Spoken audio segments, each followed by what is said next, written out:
আপনারা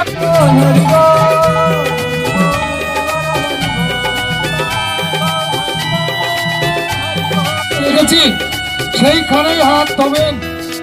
হাত ধোয়ার কাজ রান্নার পাশে সেখানে কেউ